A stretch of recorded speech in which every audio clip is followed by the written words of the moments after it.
Washington Township Board of Supervisors meeting. We all rise to the pledge of allegiance. I pledge allegiance To the flag of the United States of America and to the republic for which it stands, one nation, under God, indivisible, with liberty and justice for all. Okay, roll call. All of our professionals are here. Everyone else except Tom, the one who's absent. Is there anyone besides our secretary taking the meeting? Yes, I am Bill Pierce, 41 Lineside Road.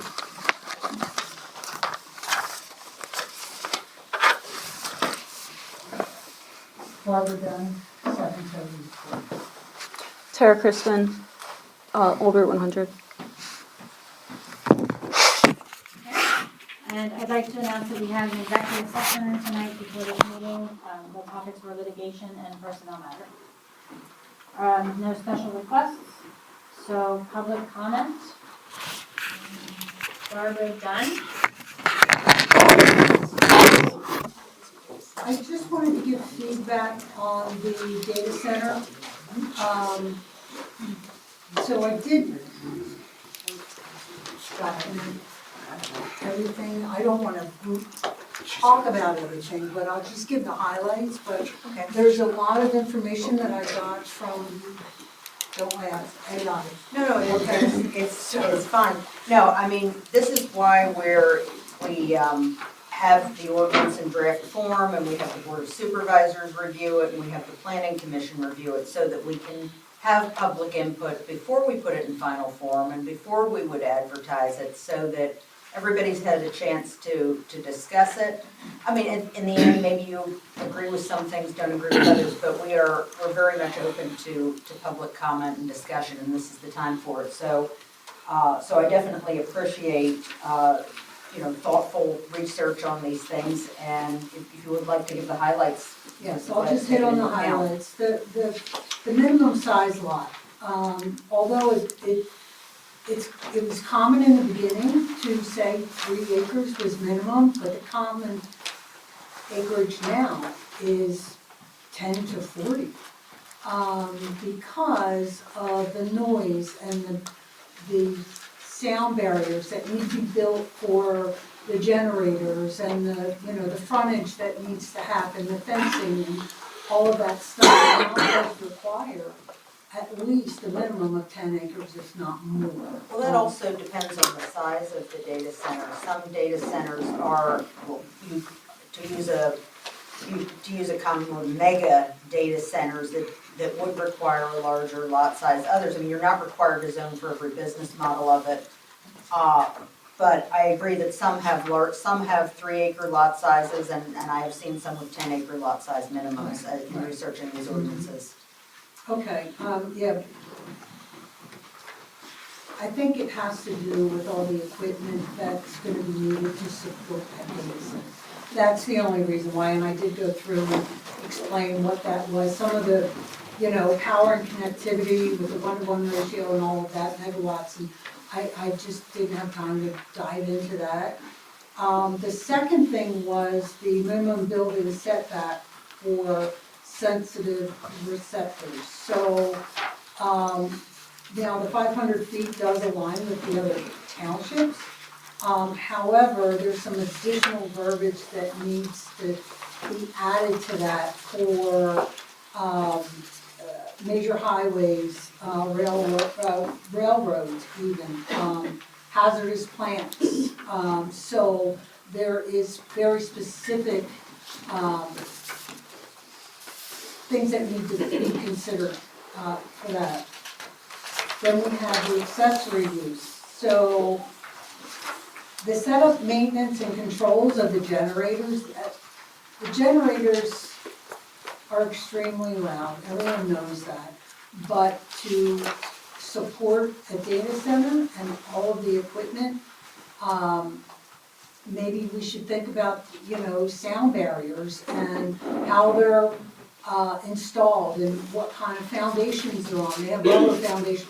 I mean, that could all be decided in your ordinance and not make it so easy for people to come in and say, oh, well, it wasn't specified, we can do however way we want. I think if we make it very stringent, that, you know, people are going to know it's gonna cost them money, and no shortcuts can be taken, to do that. And the idea is, the idea isn't to make it difficult for a data center to locate or any use to locate here. It's not a matter of trying to keep it out. It's a matter of making sure that you don't have bad impacts on the township residents. It's not about making it difficult on any kind of use. That's not something that we would want to do. All legitimate uses have to be planned for, and that includes data centers. But that doesn't mean that they should be able to pollute, noise pollution, light pollution, interference with residential and other commercial uses. Understood, understood. The other thing is the electronic waste disposal. So, it's absolutely a necessity that that be tracked with evidence of that waste disposal, and failure to comply, there should be some kind of litigation means or fines or something that says, if you don't comply, this is what's gonna happen. I know all too well what happens with electronic equipment in data centers. So that, they only last 3 to 5 years, and then they get replaced. Well, how is that being disposed of? I think we just need to elaborate a little bit on that. And that's fine. There are already regulations in place, state regulations on electronic waste disposal. One thing we do have in here, and I saw the word decommissioning in your materials. Right. We do have in there decommissioning security requirement and requirements for decommissioning of the center. And that financial security should include proper disposal of equipment. But I think what you're going is a step further, which is proper disposal or some certification of disposal, proper disposal of electronic waste, not just putting it out in the trash or burying it in the backyard. Exactly, yeah. And let's see what else I have here.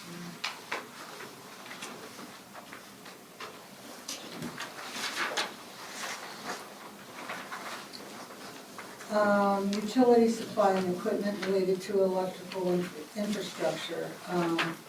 So it should also support growth.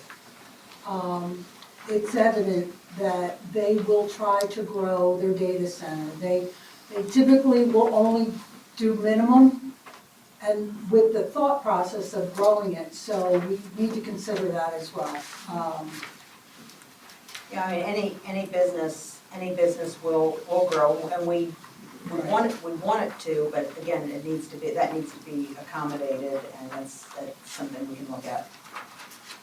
And really, the last point here was, any system designed for cooling and operation of the facility, electricity, water, and other means shall be adequate and not negatively impact the surrounding regions. So, words like robust and redundant, mechanical infrastructure, and combining air-based things like that should be specified, I think, and not bare minimum requirements. Bare minimum will get us in trouble. That's it. That's Yeah, all I have to mean, say we do about that. have, for example, in our draft ordinance, that water must be, that water for cooling is to be a closed loop recycling system, and that water for other than for potable water, drinking water uses, needs to be provided for so that it doesn't negatively impact the water supply of surrounding residents. Yes. And also a power rate impact study would be a part of it as well. Yeah, I saw this self-sufficient water supply, and, Yes. they have to supply that, yeah, which is good. Yeah. Okay, that's all I have to say. Do you have a copy of that? Yeah. Yeah, and I think, Dan, for planning commission, we should we should Consider include that. this. We should include this and That's and fine. maybe other things, if anyone else is here to talk about data centers, or I'll keep some notes as to. Yeah, so Lisa maybe can copy us with that, Okay. right? Thank you.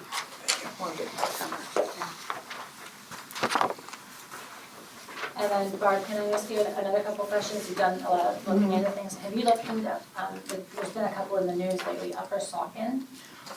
I saw it, I Did you just see it, actually saw I it. did. They're being very strict, I forget what their things were, but I one of think- them was conditional use, I think. and so- Yeah, I think this would be either conditional use or special exception. Okay. I think they're the ones that are having to go back and modify their ordinance. I think it was them, I'm not sure, because of the plans that they're receiving for data centers, and they didn't quite cover it in their ordinance, so they're going back. So that's, I think that was them, but I'm not sure. It But could I'll- be, it I'll could take be a look. them or East Vincent Chester County is another one where there have been hearings on a data Up in the center. White Walls and, Yeah. and there's a bunch up north of here. So, okay. And then my other question, did you see the headlines about Phillipsburg? No, I did not. Did you see, Jim? Phillipsburg. Phillipsburg, New Jersey? They're banning them outright. Well, That's what they say. So Ban- can you tell, what's the rest of the story? The rest of the story is they're across the state line in New Jersey and they may have different laws about exclusionary zoning. Okay. I don't know, I know that New Jersey real estate law, I'm not licensed in New Jersey. I know that New Jersey real estate law is very different from Pennsylvania's, so I would also assume that their zoning laws may be different and they may have the power under state law to ban certain uses. We don't have that power, but we do have the power to make sure that a use doesn't have severe negative impacts on the surrounding area. And we don't have to zone for every business model. We don't have to zone for every business model of a data center, every size of a data center. We just have to provide for reasonable use for a use that is lawful, and it is a lawful use. Joan, by the same token, Barbara would be welcome to come to the planning commission meeting and present her Absolutely, 7 o'clock on next Thursday, is it? March 5th. March 5th, first Thursday, March 5th, so yes. Yeah. Okay. Joan, how do you balance the use versus the exclusionary zoning that if you set too many boundaries, you fall into an exclusionary use, Yes. and then it becomes a use by right just for the application if they live. Right, How do you balance that in building the ordinance? The way you balance is that the use has to be more than theoretically possible. It has to be it's feasible, and courts are balancing that all the time as to, does this ordinance exclude the use entirely, or does it just not zone for the business model that the owner wants to make the maximum profit? So it is striking a balance. I mean, for example, if you in residential, it's easier. I mean, you can't have just large lot zoning all through your township to keep out townhouses. You can't ban apartments outright, but you also can't do what's called de facto exclusion and make the requirements so difficult that it would be nearly impossible for anybody to put in the use. It would be prohibitively expensive. The land is, the topography of the land where it's allowed doesn't allow this use, or the area is so small. There are a lot of ways that could be exclusionary zoning, or you make the restrictions too tight. In agricultural preservation zoning, you used to see that all the time, where there would be layer upon layer upon layer, net outs for natural features, and a large building envelope required, and it would make it impossible for there to be any houses whatsoever on agricultural land. And the court said, no, you can't do that. You have to allow the reasonable development. And that's more of a fair share, but with commercial it's somewhat different. But you still, if there is a use that's a lawful use, you have to provide for it somewhere. You're absolutely right that if you do exclude it, the courts can grant what you're putting it where they want it. It's called site-specific relief. So yes, you're right, and it is a balanced court strike.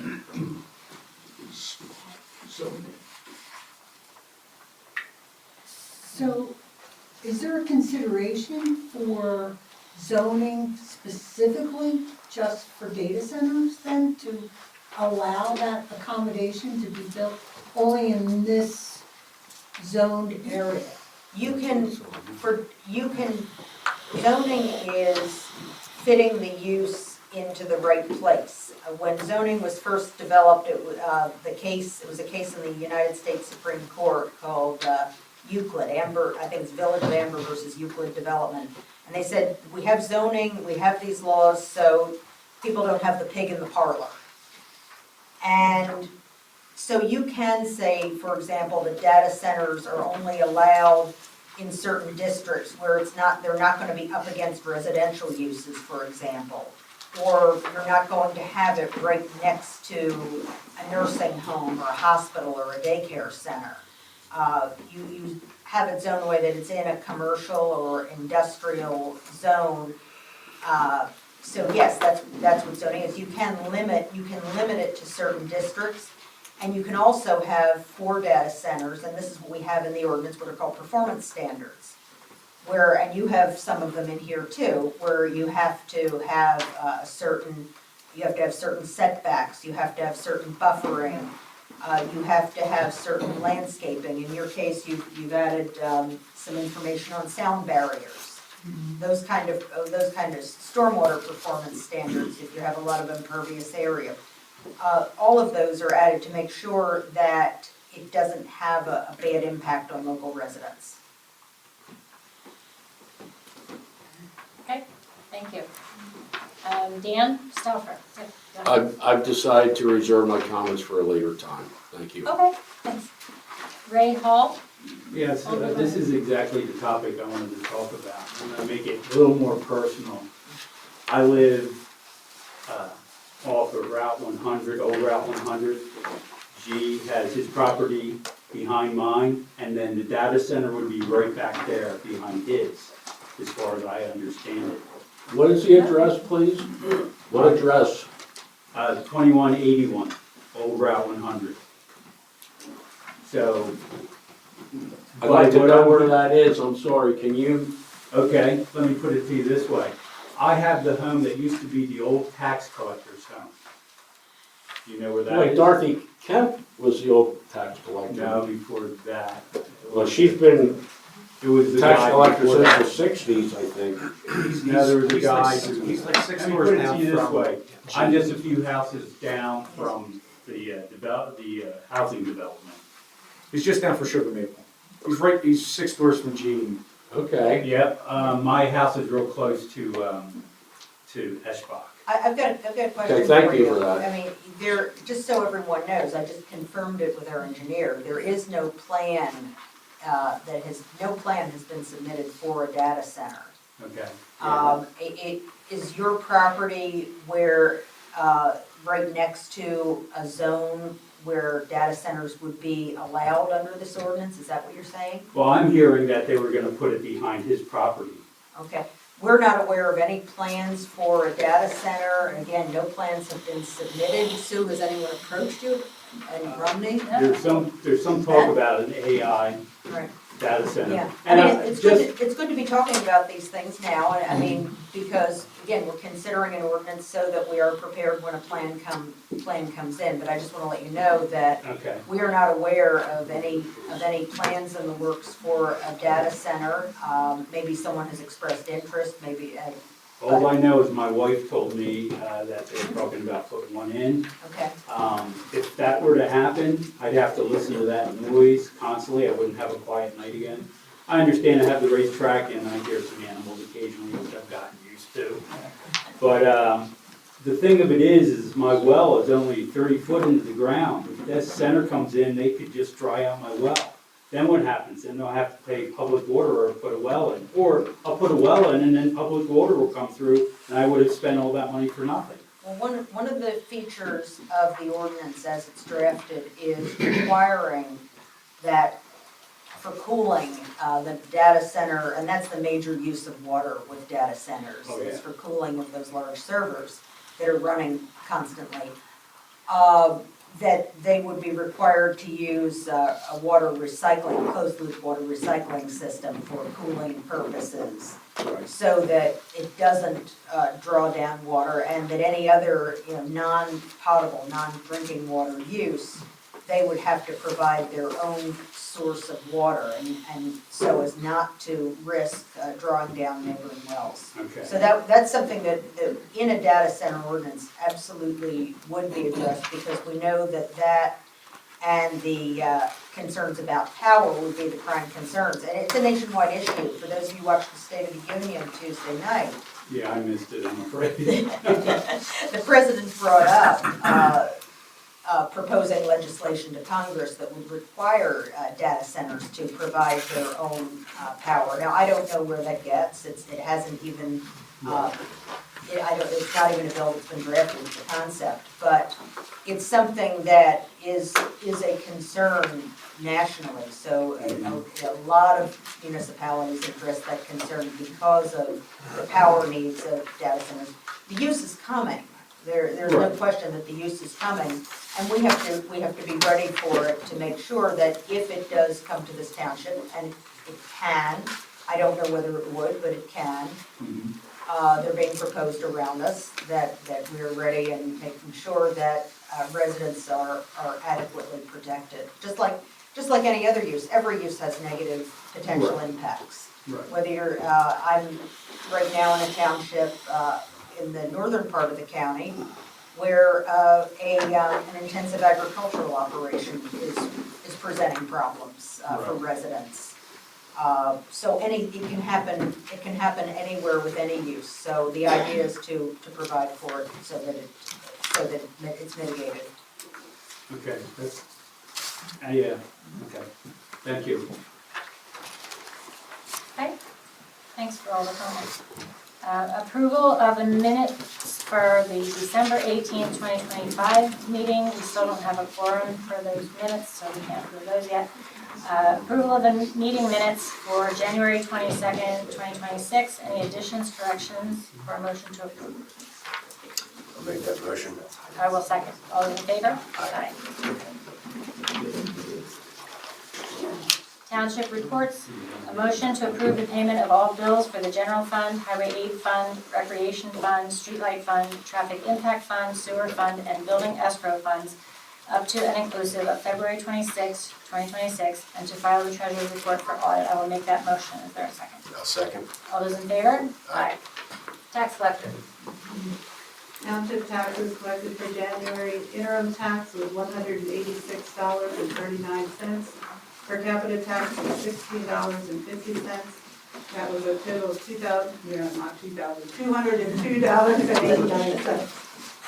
Yeah, for this time of year, that would be pretty unusual. All right, January was a slow month. Okay, so Fire Chief EMS report. A copy of the Eastern Berks Fire Department and EMS report is enclosed. Are there any comments from anyone? From Fire or EMS? Nobody has any comments? Okay, well, thanks for coming anyway. The zoning SEO reports, a copy in our packets.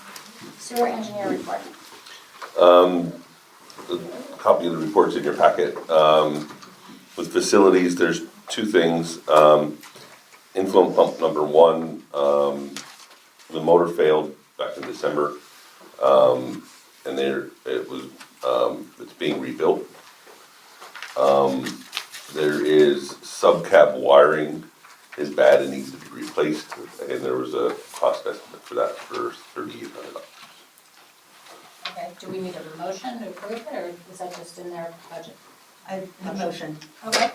I will make a motion to approve the subcap wire for inflow pump 1 in the amount of $3,800. Is there a second? I'll second that. All those in favor? Aye. The next thing is the digester equalization valve. The gear broke on that, and in the winter with the cold. So they received a quote from L&B Water for $1,857.14 on that. And they would need like to get that order to get that replaced. Okay. Is there a motion to approve the digester equalization valve for the amount of $1,857.14? I'll make that motion. I will second. All those in favor? Aye. I have a question on that though. Was that just because of the severe cold we had for those couple of weeks that, or? That was, I think, earlier in the winter that it had, but I don't know exactly the date that it happened. I just talked to Tony and, Tony asked me to have that included, because that was something that was, needs to get repaired. I don't know the exact date that it failed. That's fine, thank you. The quote was on 10/6/25. Yeah. Yeah, so October, it was already, it wasn't even cold then. Compared to now. Okay, so, but we're all good with that, okay? Yep. The fog program, the initial letters, went out for that. So, I forget how many there were, but that's getting, the implementation of that's getting started. Okay. And I thought I saw in Tony's report, like, you guys had a couple and then you realized there were several more. Yeah, there's a couple more. Yeah, okay. Yeah, Yeah, more that he thought that should potentially be included. Okay. We wanted, they may not apply, we just wanna look first to make sure that they don't apply. I'd rather inspect more and make sure we got everybody than inspect less and not get everybody. So, that program's getting started. The old Route 100 manhole repair, all documents are ready for that project to be bid. All permits are in hand, everything's ready to go. We prepared, the bid documents for that, that's ready to be bid. We just need authorization from, supervisors to, advertise for bids for that. Okay, is there a motion to authorize SDE to advertise for the repair of the old Route 100 manhole? I will make that motion. I will second. All those in favor? Aye. Aye. Okay, so we'll get that done right away. Okay. The force main relocation, we've been back and forth with the Berks County Conservation District. They had another 2 comments that they sent in, and we had resubmitted yesterday for that. So we're basically down to just a couple things to satisfy what they need. So there was a letter February 3rd and a letter February 13th, and there was a letter yet, just, It wasn't a letter, it was just by email. oh, just by email, a couple Yeah, of comments, it was okay. it was just one, 2 comments by email. Okay, okay. So no action on that yet? Not yet, until we get the permit on that. Okay. So, and then the gas diesel fuel storage tank, they're scheduling, everything with that, with the lead times and everything else, to have that ready to go as soon as the tank is constructed. So, Do you have an estimate on? I think it was a 12-week lead time. And I think they're halfway through it, maybe. Oh, good. Okay. Okay. So, they wanted to have, instead of having a meeting beforehand up front, we gave them the review of the submittal for the tank, approved that and got that out so that, they can get manufactured. And then we'll have an on-site meeting closer to time. The next thing is Weinsteiger Road Pump Station Emergency Generator. Remember last month, in early 2025, you received a $100,000 grant. And then last month, right before we received a $76,000, I think it was $565, second grant, which makes that 100% fundable through grant funds. So we need to put together bidding documents for that and make sure all the everything's tied in correctly with it, and a pretty small, simple design. So there's a professional services agreement that was provided. Does everybody have a copy of that?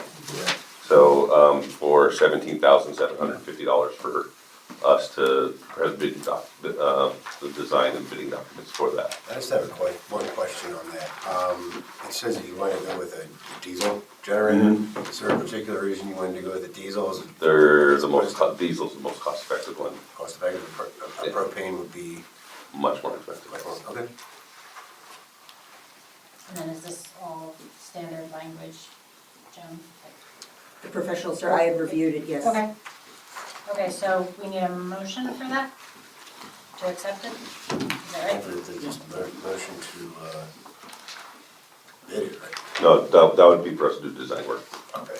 That would be authorization of the professional services. So I will make a motion to sign a professional service agreement for the Weinsteiger Road Pump Station Emergency Generator not to exceed the amount of $17,750. Is there a second? I'll second that. All those in favor? Aye. That's all I have. Okay. Township engineer report. Thank you. You have our report dated February 19th regarding items on the report. A lot of planning commission items going on right now, so we have 4 plans actively under review at the meeting next week. We'll have to reserve at Bartow, second iteration of the final plan, the first iteration of the 1606 Main Street final plan, and then we have second revision of the preliminary plan for the Dale Road subdivision. So those will all be on the agenda for the planning commission meeting next week. And regarding projects, the one project that we're currently working on is Langanic Road Crosswalk project. We have received comments from PennDOT regarding the Habiaxi permit and traffic signal permit submissions. We've addressed those comments and resubmitted that, so that's back with PennDOT for their review. And that is everything I have. Okay, thank you very much. Solicitor. Okay, first item is Valley Run hydrant testing. I sent a follow-up certified letter to Valley Run Water Company on February 20th regarding, which is a second notice for fire hydrant flow testing. It was a follow-up to our letter of January 10th. Requiring that they commence testing by March 22nd, complete no later than April 21st, and submit test results within 10 days of completion, and then a remediation plan for any remediation of the deficient hydrants that are found. So by next month, I will let you know what the response is to that, and by then, the hydrant testing should have been commenced under this letter. Second item, Passmore Road Water Runoff Temporary Construction Easement. Sent a letter out to Grandview Speedway, certified mail on February 23rd. Follow-up on temporary construction easement for stormwater work along Passmore Road, asking that the 8,200 square foot temporary construction easement be provided so the work can be completed. Third item is Marlowe Zoning Hearing Board decision appeal. There has not been anything on this on the docket. I do understand that there have been some inquiries regarding sewer, and I'm going to be speaking with their attorney as soon as he gets back from vacation. I have a call in to him to see if there's any possible resolution or whether they plan to move forward with the appeal. AI data center ordinance, we discussed that under public comment, and the Planning Commission has it for review. And we'll of course take Mrs. Dunn's comments and other comments into consideration, and the engineer has also provided me with some additional comments on the draft ordinance. So that will be discussed at the March Planning Commission meeting further. So can I ask something Yeah. about that? Is reading about all these other municipalities and some of the things that they're saying, I would be in favor of making things as strict as possible without being illegal. So did you choose the 3 acre minimum because of the zoning places that we have set up, or because most places are 10? Or would 10 be impossible for us, and then that would be It was excluded? mainly because of the small areas of the commercial and industrial districts where it would be permitted. However, I can revisit that. We can revisit that. It's a draft and I can revisit that. Okay. And I would be glad to revisit the minimum lot size and other requirements in there. Okay, yeah. Okay, on reserve at Bartow, there are a number of agreements that are going to need to be prepared. I have an itemization of those. I've reviewed the homeowners association documents that were submitted to me by their attorneys, made certain changes to it. Most of those changes were made. And the deeds of dedication have been prepared and transferring 2 parcels to Washington Township. I will need to prepare certain easements, municipal improvements agreement, stormwater operations and management agreement, and I'd like authorization to prepare those agreements. Okay, I will make a motion for our solicitor to prepare the agreements for the reserve at Bartow. Is there a second? I'll second that. All those in favor? Excuse me. Aye. Aye. Prestige Properties wastewater treatment plant expansion, I don't have anything on that. Route 100 Euros cleanup, I've been in contact with Attorney William Rush, who represents Mr. Hudak and Mr. Lehman in Route 100 Euros. We forwarded photographs of areas where cars need to be moved, and we have given 30 days to move those cars. As of February 20th, I don't believe there had been any progress on it, and I am following up with Attorney Rush on that. What type of place is it? Is it a car repair? Is that what? Car sales and repair. Well, I think they're using it as a junkyard. Those cars have not, ever since this first came up, I watch, and those cars are not moving. It looks like a junkyard. The matter is in litigation, Yeah. and I believe that if in 30 days, within the 30 days, these cars are not substantially moved and at least moved out of the right of way, we are going to take it on motion into court.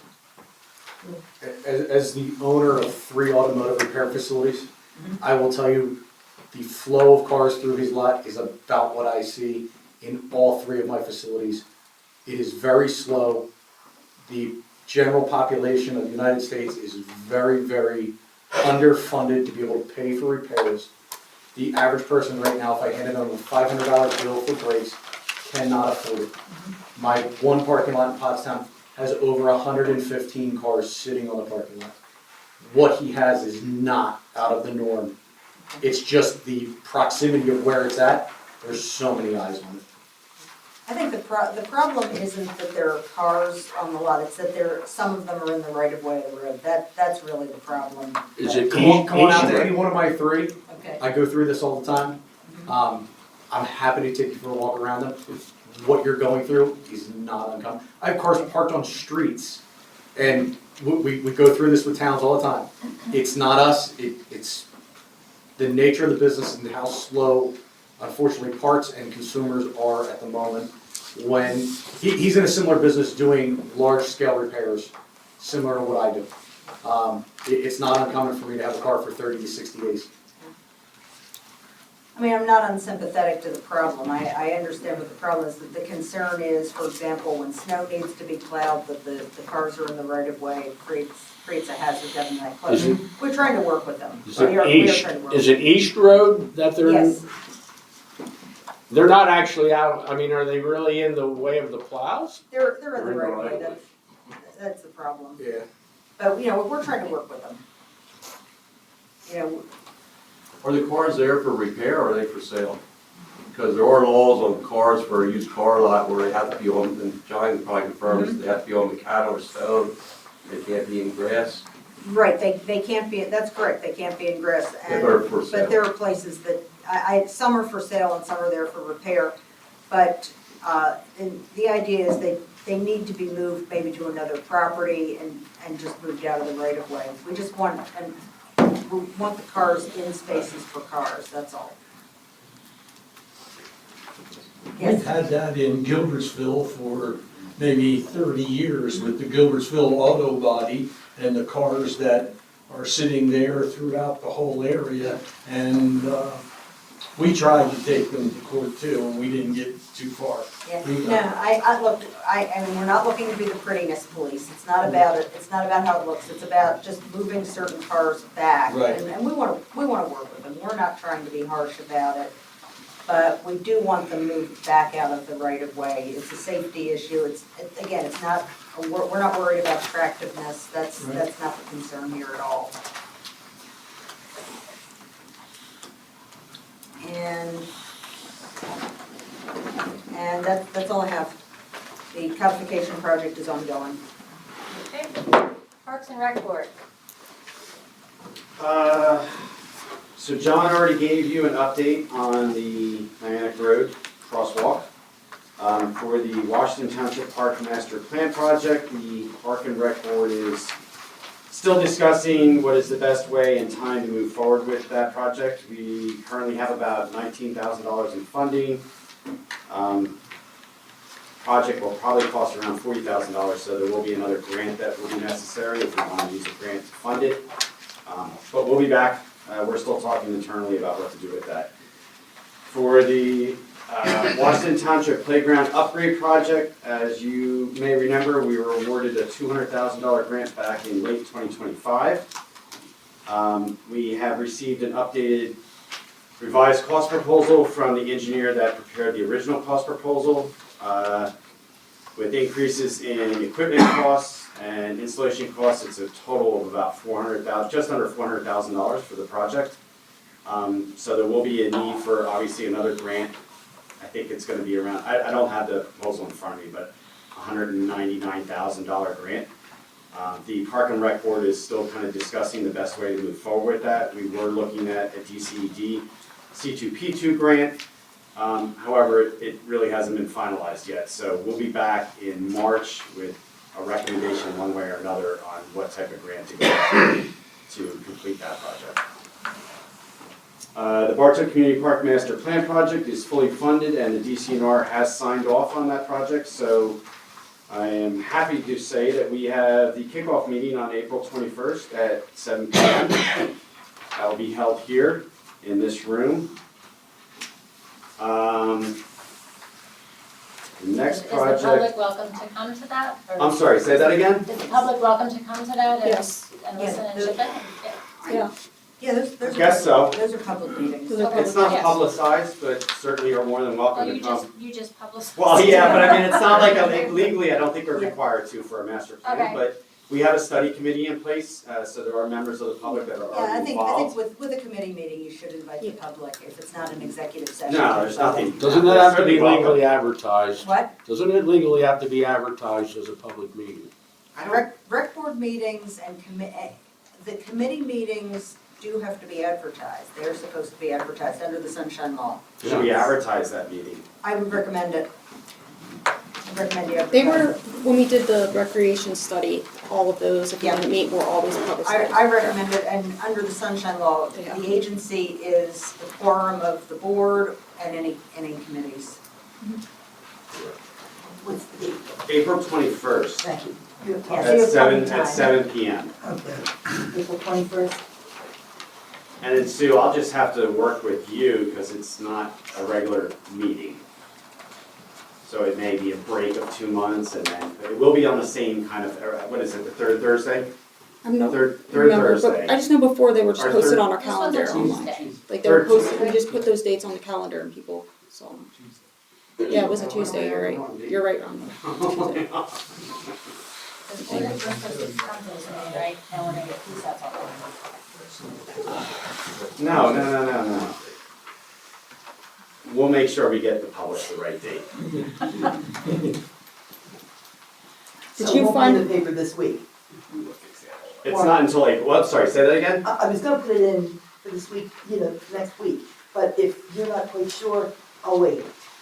You can wait on that. Yeah. Yeah.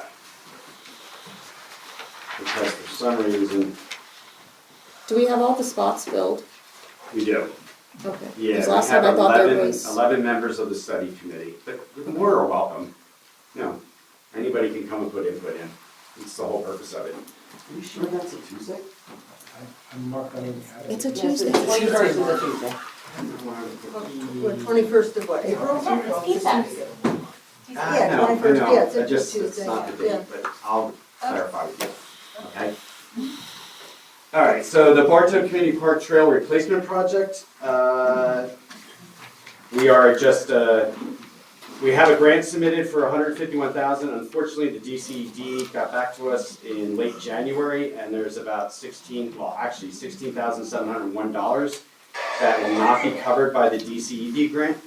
So our regional planner suggested that we go for a Pottstown Regional Community Foundation grant to cover that money, so there's no out-of-pocket costs on the township. That is due by the end of March, so I would need authorization from the Board of Supervisors to have our regional planner prepare that grant application. And again, it would be for $16,701. I don't know if a motion's needed. Yes. Yes. We want to do a motion? You need a Okay. motion. So we need a motion to apply for the Pottstown Regional Community Foundation grant in the amount of $16,701. Is there a motion? I'll make that motion. I will second. All those in favor? Aye. Thank you. The Meadowbrook Trail Connector project is slated for this summer when our road crew has time. The kiosk replacement project, the supplies were dropped off a couple weeks ago, or last week. So the Scout project is starting to build that kiosk for the Bartow Community Park. As far as the surveillance cameras, that grant has been submitted, be awarded in the second quarter of this year. And the War Memorial Grant has been submitted, be awarded in the second quarter of this year. As far as event updates, the Easter egg hunt is scheduled for March 28th from 11 to 12 at the Bartow Community Park. And I will need, or I am requesting authorization to spend $250 on supplies for that event.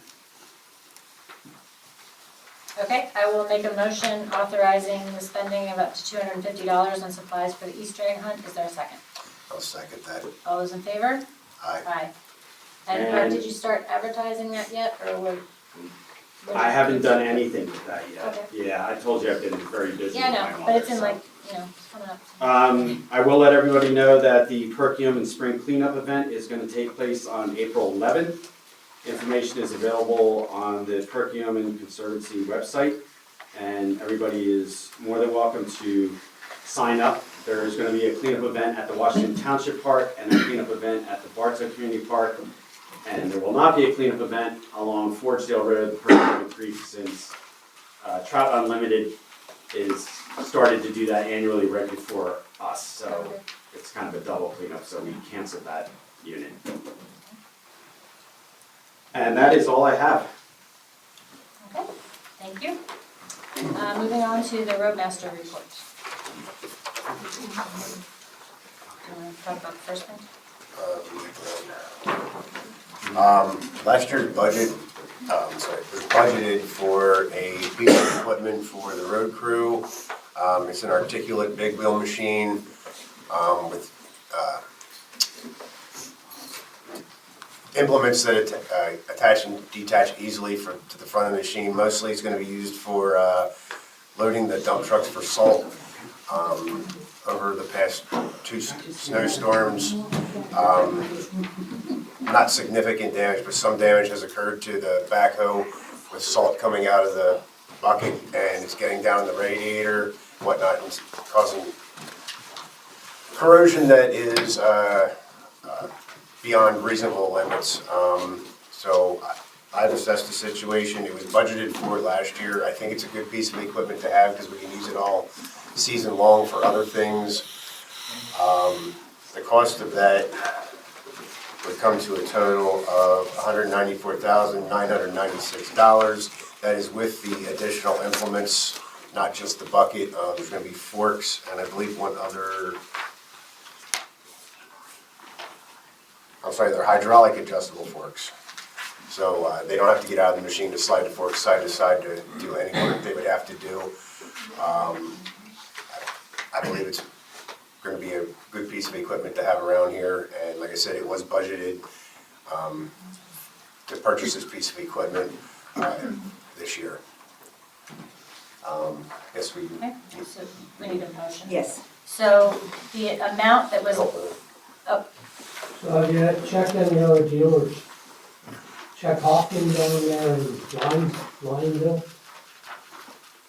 I personally have not, Brian was heading One the, of the local municipalities bought a Volvo from them, which is a pretty quality piece of equipment, got a lot of extras with it. And it's probably a little, 3 times, not, when I say 3 times, it's 3 times bigger than this. It's 3 sizes bigger. And the price is $180,000. I suggest you look around. Robert Little ain't the cheapest for co-stars. I agree with Little is not always the cheapest. This was supposed to be for last year? no, it was budgeted. No, for it was this year. budgeted We in budgeted the budget. this year's budget that was approved for the year. But it was looked into last year to get a price? Yes. Right, but that quote is no longer valid. Right, now Dave, is what you suggested also co-stars for this product? Yeah, Hoffman's down there. Hoffman's, okay. They used to be a road machine. Can I ask him to look into that? Okay. All right, and then are we, so we don't have to approve dog figures until we see one? Okay. We're just gonna get another Another estimate. price, yep. Mhm. Okay. So authorization of road occupancy permits for the following, do these have to be done separately? No, you can do one Okay. motion. And I don't have to name the dates, just as on their permits. 36 and 40 Victoria Drive, Culps Road, Crowhill Road, and 2nd and Pine Street. And these are for fiber optic line, are they all? 2 of them are. Fiber optic, yeah, okay, they all are. Okay, and then so these permits would, these approvals would be contingent on them paying their fees for the size of their project.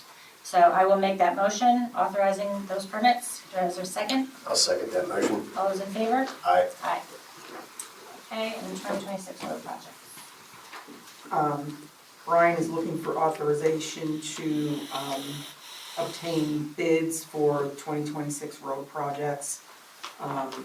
He is requesting authorization tonight, so not to delay this by another month. And is this for, John, do you know what coming up with this spec? No, I have not seen any proposed projects. So there aren't any specs and stuff, you have to do all them. Yeah, I'm not even aware of what roads or what process they're considering or. Okay. You can't just give a blanket Yeah, Right, approval. it's not here, no. Table it. Yeah, okay. We do have a workshop if we need to do that. Wouldn't take long. All right, we'll table that then. Supervisors unfinished business. Okay. We received payment application number 2 for Spots Brothers for the electrical work for the renovation project in the amount of $49,887. I'll make a motion approving that payment. Is there a second? I'll second. All those in favor? Aye. And also, application number 1 for Warco Group for the heating system and air conditioning for the renovation project in the amount of $59,819.40. I'll make that motion. I'll second. All those in favor? Aye. Under new business, have the 2025 tax exonerations for approval. Okay, so this is a list put together of people who are exonerated from paying this tax. Most of them moved to a different area, some have been deceased, and some are high school students who get a 1-year exemption. Does it say how many there are? It just says how much. Just gives you a total at the end, I believe is all it was. Total people exonerated 96. So I will make a motion approving the exonerations. What's the amount?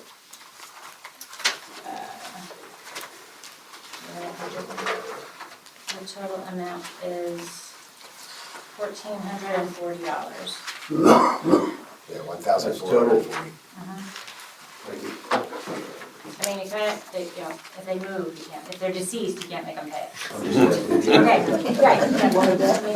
Isn't that, Robbie, isn't that also, it's like a very low income bracket to qualify for the exoneration? Right. Like you said, part-time kids that are in school and so forth. It's less than $12,000 for the local services tax, for example, if that's what you're talking about, yeah.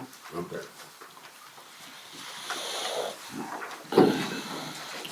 Did I make a motion? You did not. I will make a motion. I was All those in favor? Aye. 2026-27 CoStar sole contract. Contract is due by March 15th. Last year, we did, I think it was 500 ton. Yeah, 500 tons. Did you want to go with the same for this? Do you know how much we actually used this year? I think We're right up against it. yeah. Yeah, I believe we should stay the same. I mean, we don't have to take it if we don't need it. Right. Did Brian weigh in on this at all, or no? We talked about it briefly. He, Okay, it's 500. yeah. Okay, then we need a motion approving the first salt contract for 500 tons due by March 15th. Is there a motion? I will make that motion. I will second. All those in favor? Aye. Okay. In your packet, you have a cost estimate for the generator coolant system service and waste disposal for the wastewater treatment plant in the amount of $1,835. Okay, I will make a motion approving the generator coolant system service and waste disposal for $1,835. Is there a second? I'll second that. All those in favor? Aye. Okay. I received a communication from First Energy regarding their upgrade of company-owned streetlights from non-LED to energy-efficient LED fixtures. This replacement program started in the fall and will continue through 2029. They will be looking to, in the coming months, they will be looking to go into a contract with the township. They will be doing this with all the municipalities to ensure that you are on board with them making this upgrade. So they just wanted to set their, sending out this communication to make everyone aware of it, and then they will be following up with a contract. And they're paying the whole cost? Or? Yes. Okay. Okay, so we know. All right, thank you. Township resident Lemuel Moore was an alternate member of the zoning hearing board. He did come in and speak with me, and he has resigned his position. So we do have an alternate member position available if anyone is interested. Do we need to accept his? And you should, Accept his resignation. I will make a motion accepting the resignation of Lemuel Moore as the zoning hearing board alternate member. Is there a second? I'll second. All those in favor? Aye. Sue, how long did he serve? Do you have any idea? It was not long. I'm gonna say I never heard that name before. I didn't Yeah, it know was we had a only a resident. couple months. Oh. But he wasn't just appointed here at Reorg, right? No, I think it was at sometime during last year that. Okay, thank you. And then the last item was something Matt wanted to discuss.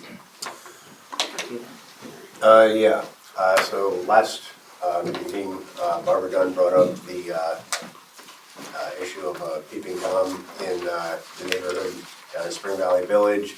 I said I would do some homework and look into police force or police activity in the township.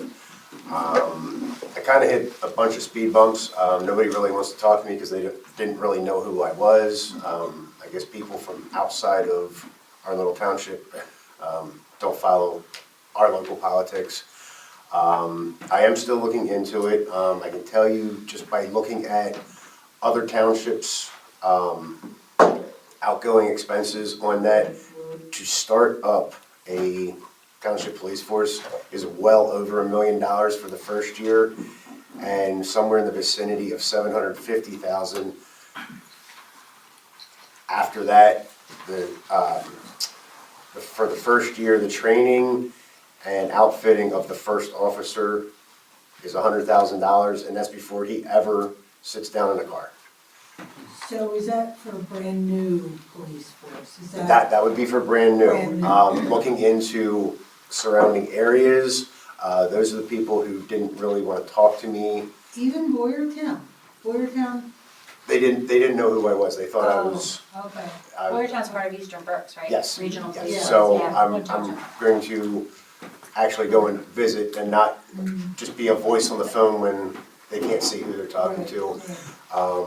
And I just want to get some round numbers. I'm not looking to try to sign a contract or anything. I just want to get some round numbers and see if there's even any interest in them wanting to cover any additional area. Yes, ma'am. Mr. Plus, I covered Upper Perkiomen Police Department, the Police Commission for over 10 years.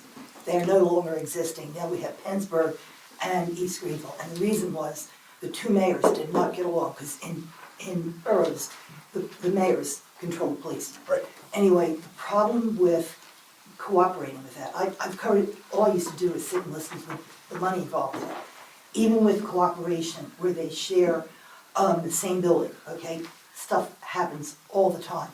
And just exactly what you're talking about, the cost of that is extremely expensive.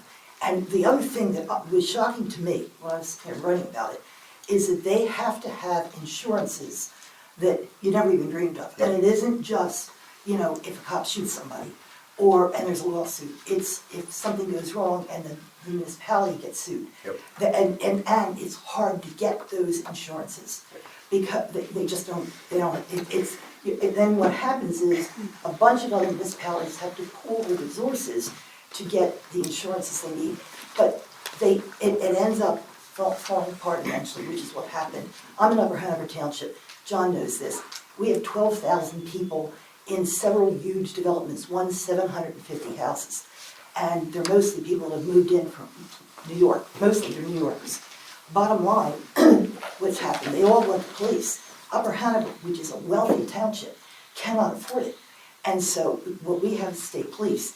And a lot of people, they act like their own 911 because you're going to wait 2 hours for a cop. That's the problem with it. But on the other hand, it's so expensive. When you really get into it, go in and see them and go over to Upper Perk. And that's what I wanted to do. I wanted to have Use my name. legitimate evidence of exactly, and then come back and I didn't want Barbara to think I didn't try, but obviously phone calls were not the way to go, so I'm going to. No, I don't know the East Greenville police chief. I'm sure he's a nice guy, but I don't know. The Upper Perk police chief, which is Pennsburg, is Joe Adam. His father is a friend of mine. They know me well. Use my name and just go in and say, I said, to talk to you. Because I knew everybody involved in that. Marlboro Township has a small police force, and it's a wood. I don't know if you know where Marlboro is, but it's wooded. And it's, they have it, but it's super expensive. My next door neighbor is a SWAT cop. You know what he makes a year? $138,000, and he's down in, he's in Lansdale. So I'm pretty much protected because in hunting season, it's all SWAT cops in the trees across from my house. So I hope this helps.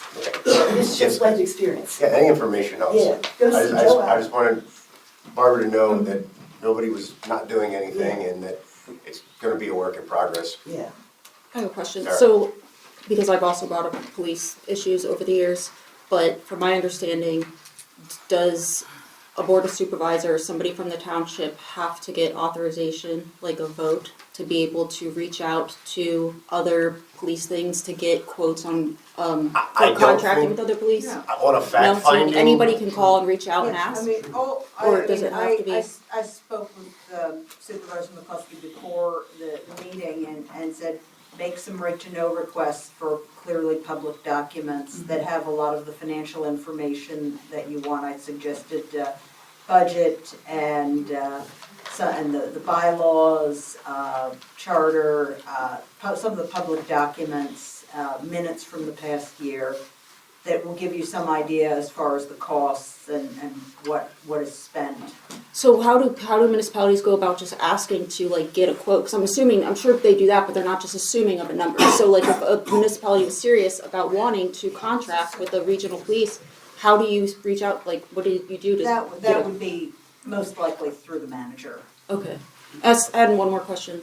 Is it possible to have some sort of, since you're doing this data center ordinance and stuff, like to have some sort of community benefit agreement or something worked into that where things that are built that are big like that could contribute funding towards something like anything? But like, for example, I know some small townships have that in their data ordinances to get money to go towards police and certain things like that. Well, there are impact fees that might be a possibility, but they have to be authorized under the second-class township code or the MPC. If there are some, in the land development process, there are fees that could be considered that are in our subdivision and land development ordinance. But they're not gonna pay the cost of police force for a community. No, they're not going to pay the cost of the No police way. force of the community, I mean- but there, for example, there are, again, there are impact fees such as stormwater impact fees that are in our ordinances that they would be required to pay. Yeah, I'm talking about like if you know about what happened with Lancaster, they just had a big thing where they did something where they made with their data centers a community benefit type of funding and things like that. So I was just curious. Thank you. Yeah, I mean, there are things that can be looked at. I do know a police sergeant over at Boyertown, so I can maybe get you an appointment with Chief Leatherman just to talk to him. And actually, I think all you need to say is, look, I want to understand how you combined forces with Colebrookdale. How did that work? What were the logistics? I think if you got an understanding, get your foot in the door, and then you can take it from there. Yeah, It's an easy enough like I said, request, yeah. I'm just on a fact-finding mission, so I don't want anybody to think anything above and beyond that. Right, there's nothing that can be done without bringing it to the Board of Supervisors for a vote and contracts entered into. Mr. Stone? Yeah, Dave, didn't we talk about this 5 years ago? I can tell you, Bechtelsville has 8 hours of coverage, Yeah, yeah. 8 hours A day or a week? a day. Okay. And it eats 80% of their budget. The budget's $500,000. And didn't we look like Douglas Township, Berks County, kind of the same citizen count and everything else? I believe they were $1.5 million yearly budget, and it was not 24-hour coverage. Yeah, I can tell you, Matt was right about it. They tried to actually merge with Copperfield, Douglas Berks. You're talking just for And that didn't one work out. police car. Yeah. That One didn't work police out. car. We get them under co-stars down there where I work. One police car. It's $135,000 for their car. No lights. The lights are another $35,000. That's not the computers, that's not anything inside the car that he needs, so, I mean, like I said, I will do the homework, I'll get you all the information and bring it to you, but just talking to the two or three people that have taken the time to talk to me, it is a very expensive adventure. I concur with what Mary said. I follow a lot of the stories she's talking about. And joint municipal police protection has been a nightmare with the two communities, like pitted against each other and lawsuits and. Didn't they fight over the radio? Are they still They fighting fought over the over radios? everything. They split up. Now, East Greenville has their own police department with their own police chief. Yeah. Pennsburg has a pretty good police department with a very sophisticated, and the chief It of was police a very swapped public and ugly Oh, divorce. yeah, I was. I mean, we were concerned, and we are concerned about our taxes rate getting raised, and to support the fire and emergency services, which we all need and we support. That's a drop in the bucket of what we're looking at. I mean, let's not even go there. It don't hurt to check, but And that's all I'm doing is doing the homework.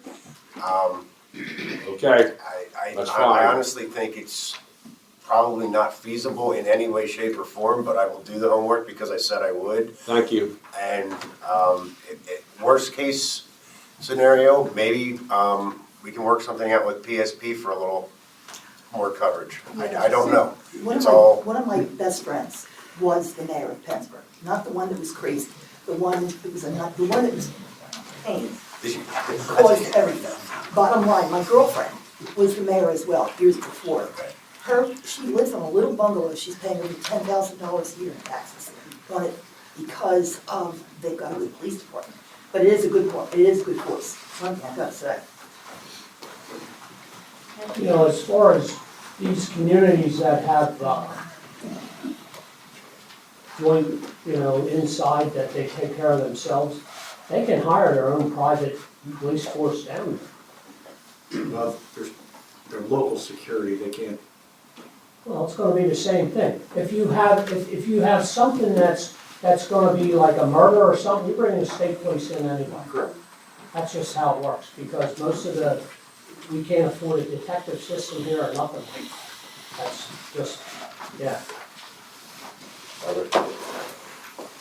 Only because of Spring Valley and the number of older people that live there, they are a target for scams and people trying, knocking on their doors, trying to sell, or parked out in front of their house, and it could be a half hour, 45 minutes.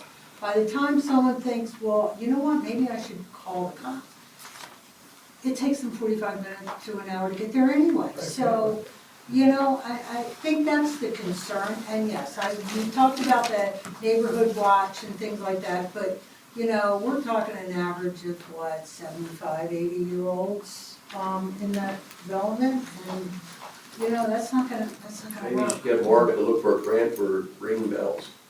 The cameras. I'm sorry, I didn't Those hear. rings for cameras on the doorbells and stuff, and have them photoing, even if it's not your house, but somebody down the road might catch a car.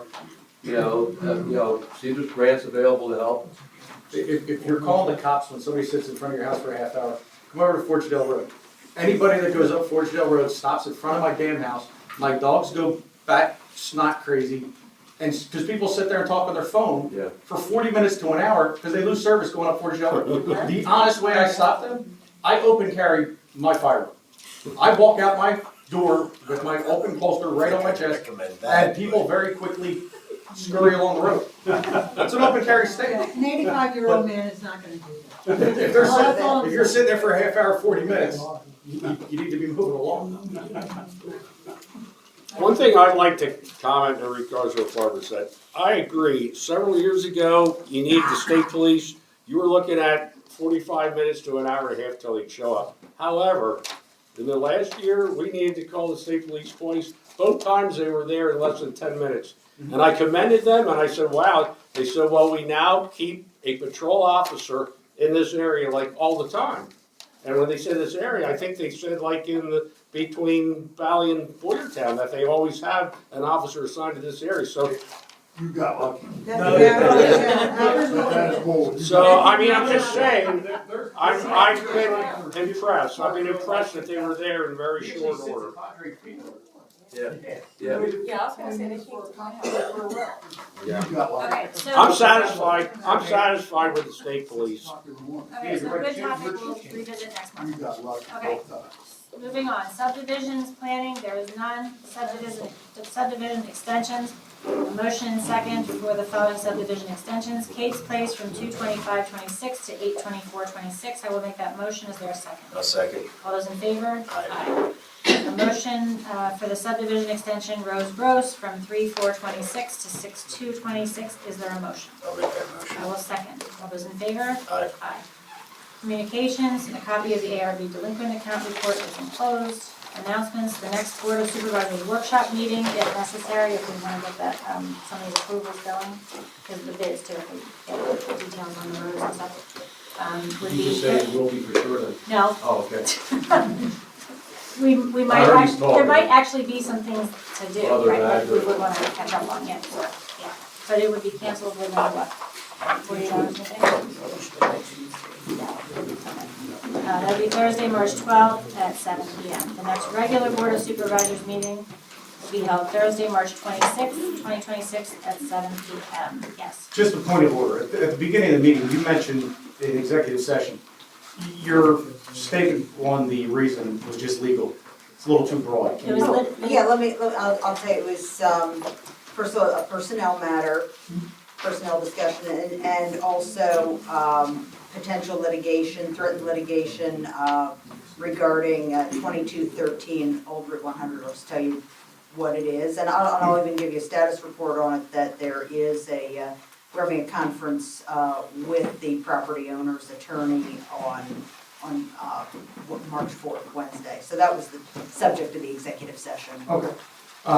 Second, on the point of order, the supervisors and council, you are aware of the sunshine law, and taking actions outside a public meeting is a very bad act to do, and getting consent on items outside a public meeting is a violation of the sunshine law, correct? We're all aware of that? Yeah.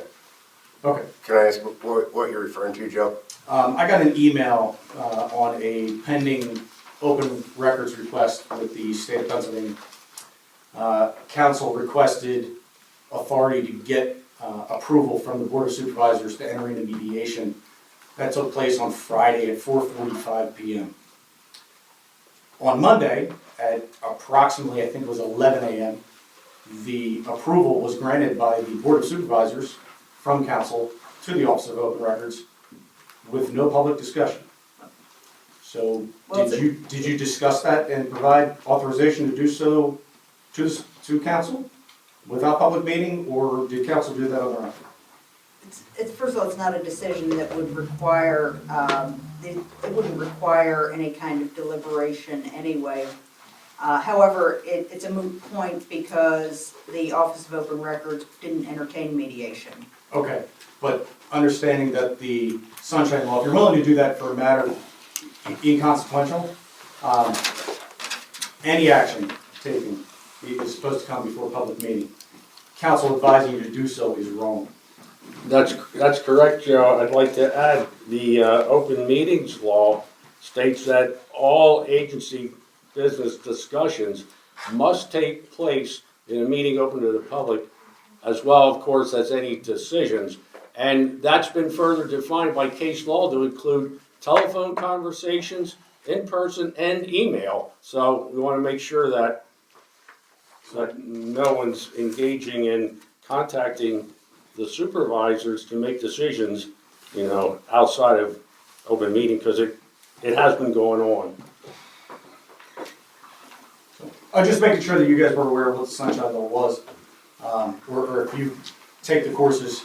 Romney, you've been a supervisor long enough. I do know there is a course required by the state. I don't know at what level you have to go through sunshine law training, but I do know there is courses that are out there and available, so you can keep yourself aware. PSATS puts out a book too. Okay, thanks for comments. Executive session if needed, we don't need one. Great. And motion to adjourn. I'll make that motion. I will second. All those in favor? Aye.